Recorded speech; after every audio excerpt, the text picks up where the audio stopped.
Lisa was like, I can't see you as a psycho, rageful mother, like, not possible. I was like, that's the point. Like, it was definitely a shadow for me. I'm so, on the surface, such a gentle, nice, loving person. She is. You know, her Kaya's version of I'm really pissed off is feeling really grumpy at you. Like,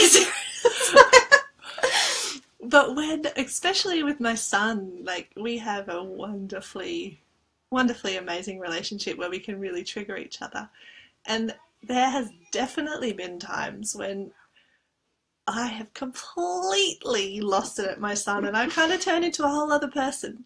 Like, I'm a whole other screaming, raging maniac. And I so made that so wrong, to the point where I would, like, the next morning I'd have this, like, shame hangover and I couldn't even remember all of what happened because it would all just be a bit of a blur. I've cried. Like, a shadow of mine has come up and it's gone all over the place and I've been so heartbroken at what I've done. I've just fallen on the bed and cried. I bet we can all relate. Oh, yes, yes, I can relate to that. Yeah. And the more I just made myself so wrong for that and judged myself, like, you should know better, you do know better, how could you lose it like that again? The more it just kept happening. Remember a couple of years ago, this relates, you remember when we did a lot of shadow work, that weird dynamic we had where we were like, oh my God, how can we be in integrity? We're teaching conflict resolution, blah, blah, blah, blah, like, you know, like that we were teaching it and we couldn't live it. And it comes up, trust me. It comes up in so many different ways. Yeah. But the more I was, like, wanting to understand and love that part of me and also feel okay with, like, just acknowledging to myself, and from a place of knowing that all those ways of being that I see out in the world and that I see in myself are in me and are also in everybody else.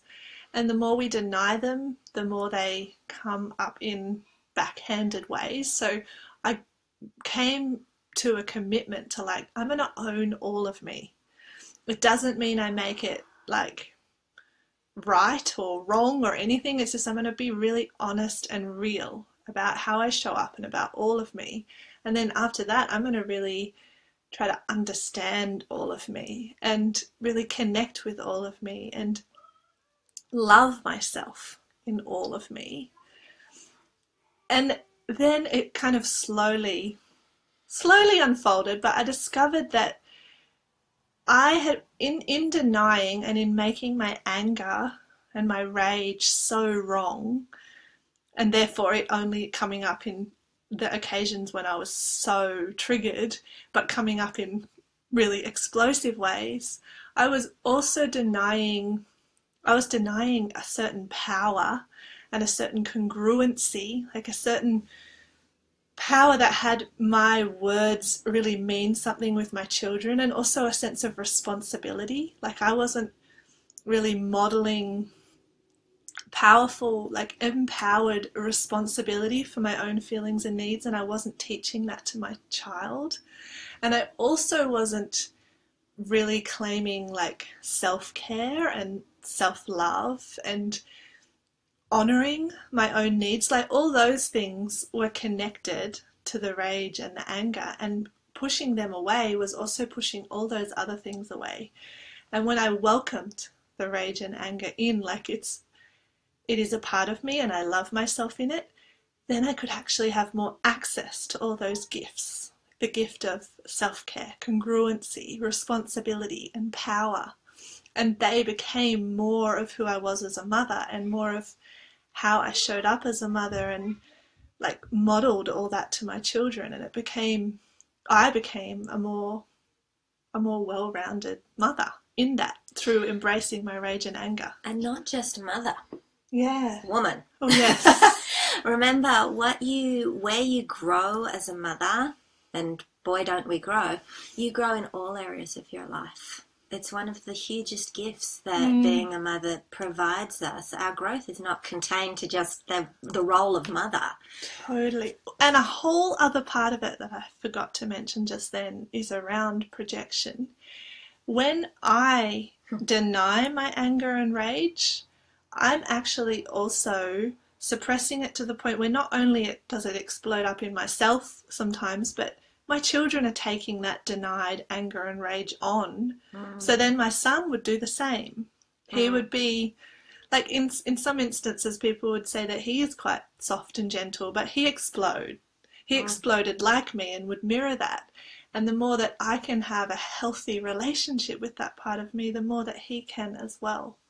Absolutely. Our children are very sensitive to our energetic states all the time.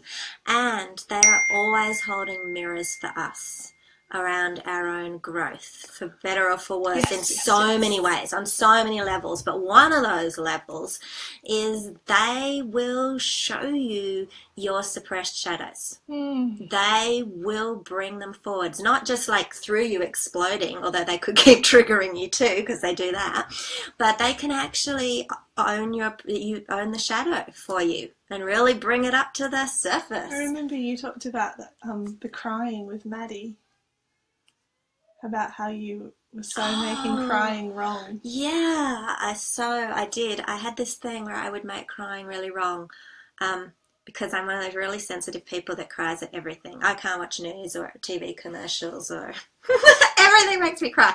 And I was like, I'm going to cry, I'm not going to cry, I'm not going to cry. And I would shove that down and I wouldn't own that. That was so not okay to do.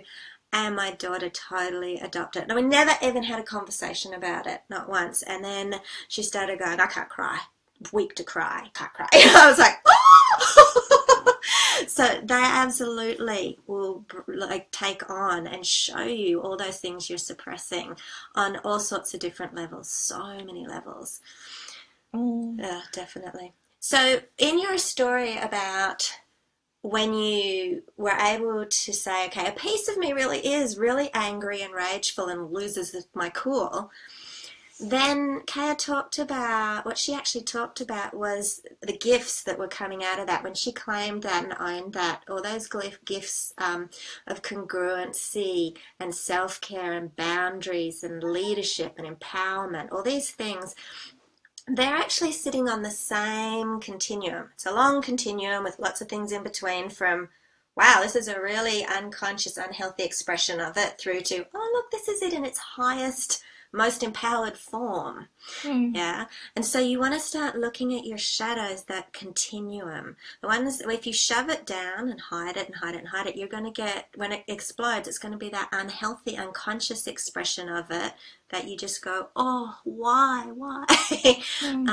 But as you start to claim it and bring it to the light, you're able to look at the whole continuum and go, okay, if this was expressing itself, this energy, this feel in my body, if it was expressing itself in its highest form, what would it be? What could it look like? And a way that I was told to kind of look at this that I found helpful was, imagine that this energy, this particular way of this kind of frequency, the volume is turned up so crazy loud, like, you know, when you just turn speakers up so loud that you can't actually hear the nuances of it. So much distortion. It's just like, like you can't actually hear the music because you can only hear your eardrums bursting.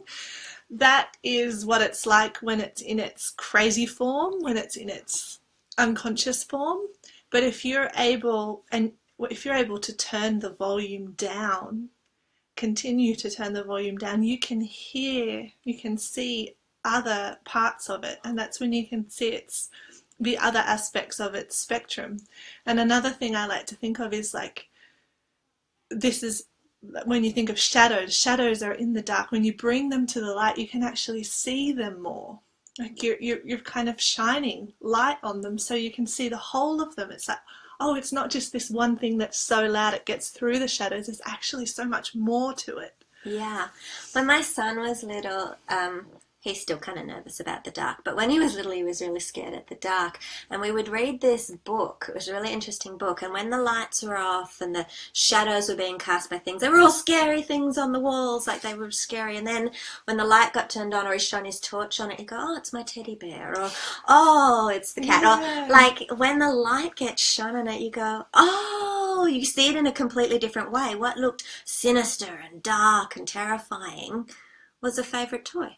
Like, and it is often, it's like when I discovered how important my like personal responsibility and empowerment and congruency and boundaries were, I realized how much I loved them, and how like I can't be a really whole powerful parent without them. They're integral superpowers in my parenting, and I couldn't access them as long as I kept making the anger and the rage wrong.